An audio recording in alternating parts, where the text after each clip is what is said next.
Hello everyone, STL Puckhead, Bill back with another video. So, isn't it amazing how when you collect cards and other people find out that you collect cards and everybody wants to show you their cards, and especially if they know that you're looking to buy cards. So normally when people want to show you the cards they have and they want you to look at them, they bring in boxes and boxes of junk wax era cards that may be beat up. They may not be in the best shape. Well, here recently, I had one of my coworkers.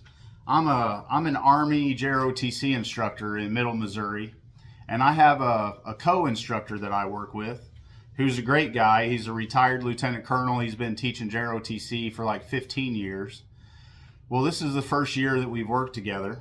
So we were talking about cards one day in class, and I'm a collector of a few things, but primarily cards. He's a coin collector. So we got to talking about coins and we got to talking about cards. Well, he told me that he had a bunch of cards in his garage that he wanted to bring in one day for me to look at.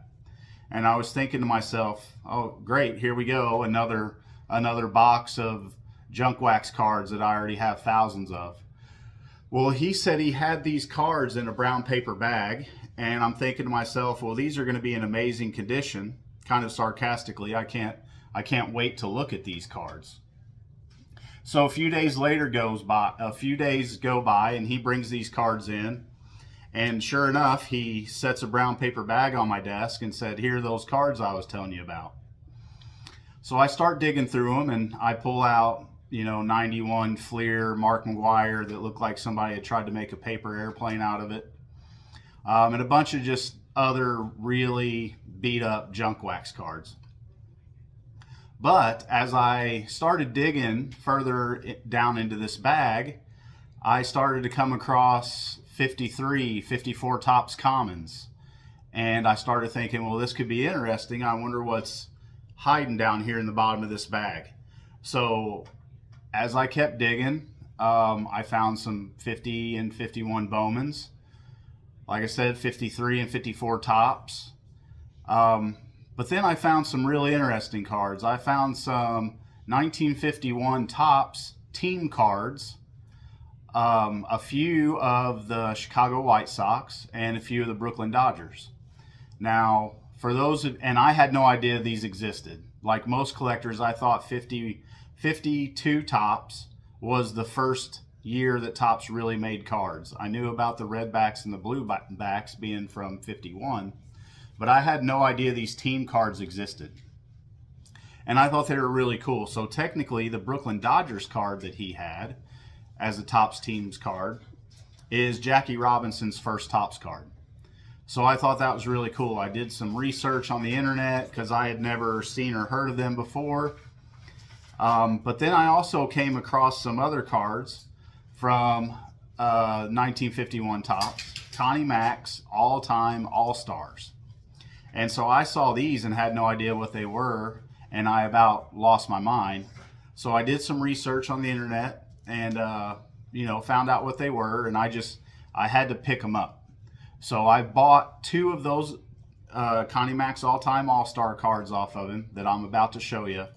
But like I said, he had two Chicago White Sox team cards. He had a Brooklyn Dodgers teams card, and he had a Washington Senators team card. Well, I sent those in to SGC to get them graded for him, and he still has them.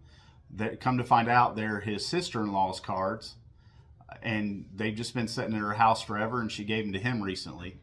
So it's just amazing when you start getting into vintage cards, if you haven't been in it for a long time, which I haven't, the things that you can still discover that you never knew about. So when I was younger, back in the junk wax era, I got into a little bit of vintage. I had a 62 Topps Joe Torre. I had some older Nolan Ryans. I had a few cards from the 50s, but I didn't have the budget to really spend a whole lot of time on these types of cards. So it's just amazing how we can come in, full circle. And still to this day, I'm finding sets and cards that I didn't even know existed. So again, enough of me running my mouth. So I'll cut this video, and then I'll show you the Connie Mack All Stars that I ended up purchasing. And to me, they're just amazing cards. They're pieces of work, or pieces of artwork. I knew they would grade authentic because they were removed. The perforation was removed from the cards, and they were actually supposed to be bent so they could stand up. I'm sure most of you are familiar with the top stand-ups. And these are made similar to that, and I just think they're really cool. I'm obsessed with them. And so not only did they do Connie Mack's all-time All-Stars, but they also did some kind of current All-Stars that's very, very similar, that has, you know, current players that are harder to find and really, really expensive. So I'm kind of obsessed with both of those now.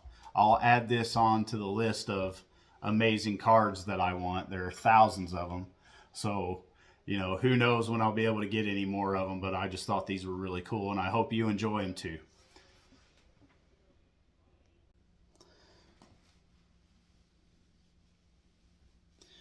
All right, everybody, so I'm back with the second part of the video. So what you're looking at is 1951 Topps Connie Mack's All-Stars.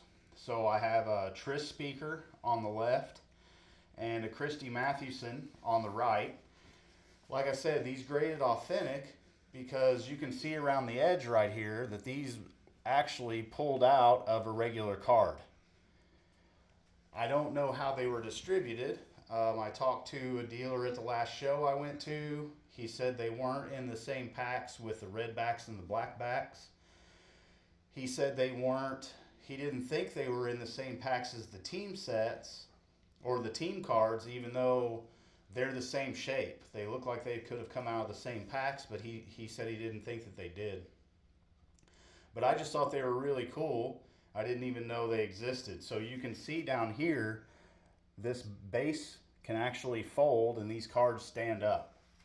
Now, I believe there are about 11 or so cards in this set. There's a Honus Wagner, there's a Babe Ruth, Cy Young. So the Tris Speaker and Christy Mathewson that I have are some of the cheaper ones of the set. And if you can find these untorn from or removed from the perforation from the rest of the card, some of those in even low grades can be really, really valuable. But these are cards I've never seen before and have never seen since in person. Now I know in one of his videos, John Mangini has some of these in one of his thumbnails for his video.